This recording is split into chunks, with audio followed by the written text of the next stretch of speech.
There's lots of talk at the minute about the iPhone 14 not being a worthwhile upgrade over the 13. But what about the Pro? If you've got an iPhone 13 Pro and you're tempted by stuff like Dynamic Island, is it worth your money? Right, let's get one thing straight. The regular iPhone 14 just reveals how long ago we hit the iPhone innovation ceiling. Bar that new Pro Max size screen, there's barely anything separating the iPhone 14 from its predecessor. It even has the same chip, the A15 Bionic. The design is identical, the display is the same, and the camera is a tiny bit different. They've even resorted to using the word advanced to make it seem that way. In fact, the main difference is car crash detection. That's a really nice, thoughtful feature, but one you hope you'll never have to use. However, the iPhone 14 Pro is a different animal. In fact, I think it's quite a significant upgrade over the iPhone 13 Pro, and it might be worth your money if you're tempted to upgrade. Let's investigate why.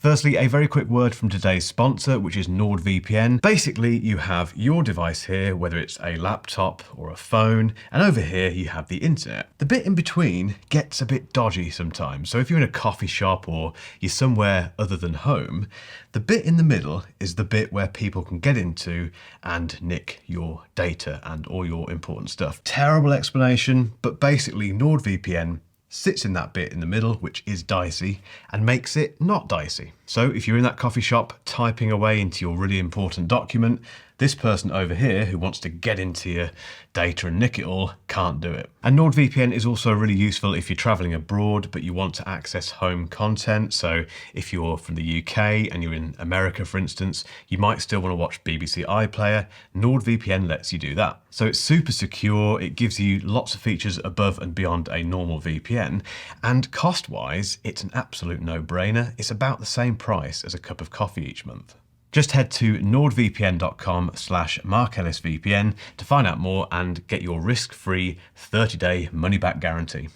As always, there were loads of rumours leading up to the iPhone event last week, but there was one in particular which attracted more headlines than most. The notch was going to receive a makeover, finally. It wasn't going to disappear entirely, no, but that little cutout would finally be detached from the top of the screen, placed slightly further down, and remoulded into what everyone apart from Apple called the pill. And that's pretty much what Apple has done, but it has gone much, much further. The result is the comically named Dynamic Island.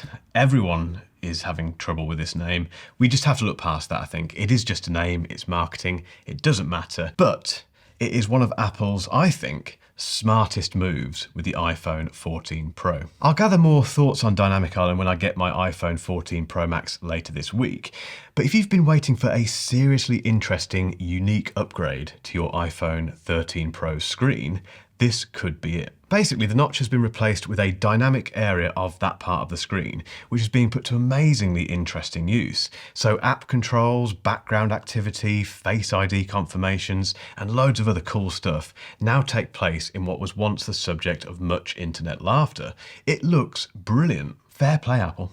The iPhone 14 Pro comes with an always-on display, but before you click away and watch something else, let me explain why this matters. Anyone who's dabbled in Android land, I do this on a daily basis, knows that devices in that ecosystem have had always-on displays, I think, since about 1827. But Apple being Apple, they've decided to wait until, well, I have no idea what they've been waiting for, to be honest, but it's here. You can now get an always-on display on the iPhone 14 Pro. And in typical Apple fashion, the late entrance to the party does look pretty good. And it's all thanks to the A16 Bionic chip, which is powering the iPhone 14 Pro. Basically, that chip is capable of making the display go right down to 1 Hz refresh rate in order to preserve battery life, but also keep stuff on the screen while the screen itself is technically asleep. That's right, the time, the widgets, and even your wallpaper remains in view, albeit slightly dimmed. Now, if you've been an iPhone user for most of your smartphone life, you may not have given much thought to always-on displays. But trust me, from someone who regularly switches between Android and iOS,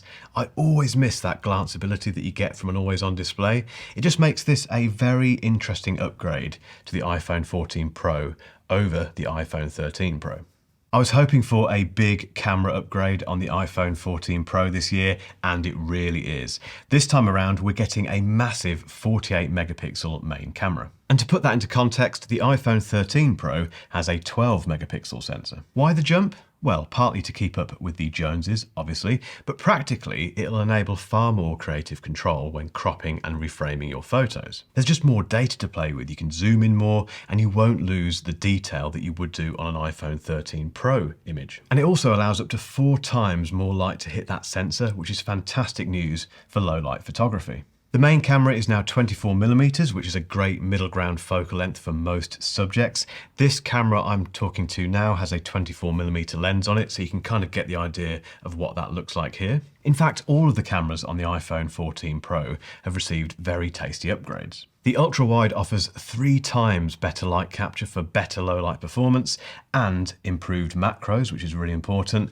And there's a new 2x telephoto zoom option. You can even shoot full 48 megapixel Pro RAW images, which gives you loads of editing capabilities if you like to really go in and do lots of post-processing with your photos. The new video capabilities are very exciting as well, particularly for me. The iPhone 14 Pro can now shoot 4K video at 24 frames per second, which gives you a nice cinematic look. And finally, cinematic mode can be captured in 4K resolution, which I think it should have been from the start. For me, these camera upgrades are enough to take me back to the iPhone Pro range.